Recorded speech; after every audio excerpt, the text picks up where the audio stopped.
Hey guys, I'm here in South Africa having a fantastic time, and right now we're on the road. We've got a long day on the road. We're traveling from Kruger National Park, which was absolutely incredible, and now we're on our way to Durban over in South Africa, and got a long road trip, and thought while we're on this trip make a little video. And it's funny, as I was looking around the landscape, it surprised me. I want to show you some of the landscape that I'm seeing right now here in South Africa, and I'll talk as you guys look at that.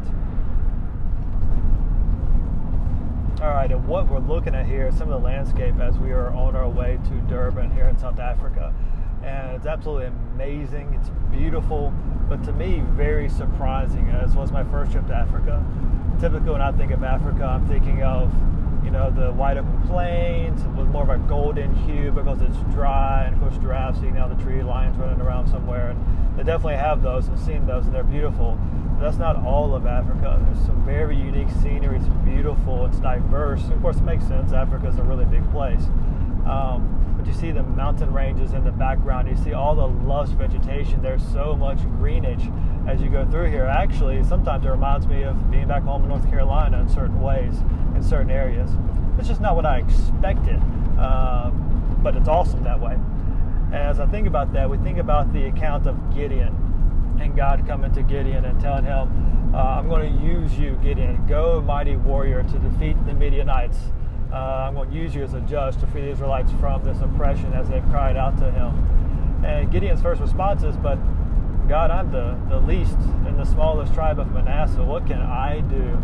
And God tells Gideon, don't worry about it. I'm sending you, and I will be with you. Go in that knowledge, go in that confidence that I'm sending you, and I will be with you, and I will give you the victory. And that's what Gideon ultimately does. And of course, he tests God to be sure he's hearing God correctly and so forth, but he's trusting God in that it goes in obedience to what God has called him to do. And I think the important thing to recognize as we're looking at this beautiful landscape and thinking about Gideon and the uniqueness and the surprise of God appearing to him to lead this charge is to recognize that the surprise wasn't Gideon himself. It wasn't like Gideon had some inner power that he needed to recognize and lean on his own strength to do what he didn't think he could do. No, the surprise was, Gideon, I can use you.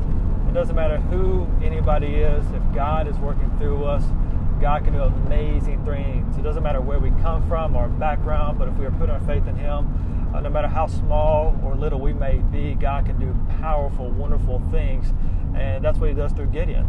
We see the account unfold as God has Gideon gather the men together to lead them into battle. And as he's leading them to battle, before they go into battle, God says, you got too many men. Those who are scared can go home, and 22,000 go home, and those who drink water a certain way, keep those, and 300 stay. And with 300 men, and you know the account, you'll read it again, God uses Gideon and those 300 men to a great victory over a massive army. Again, just showing how awesome our God is. Not how awesome Gideon is, but how awesome God is. How he can use anybody if they will humble themselves and trust him. He can do mighty things through them. So let's keep that in mind as we check out here this incredible landscape, and let us remember that we trust God first. He can use us in mighty ways for his glory, no matter who we are. It's all about him. Hope that's a blessing to you guys, and we will talk to you later on.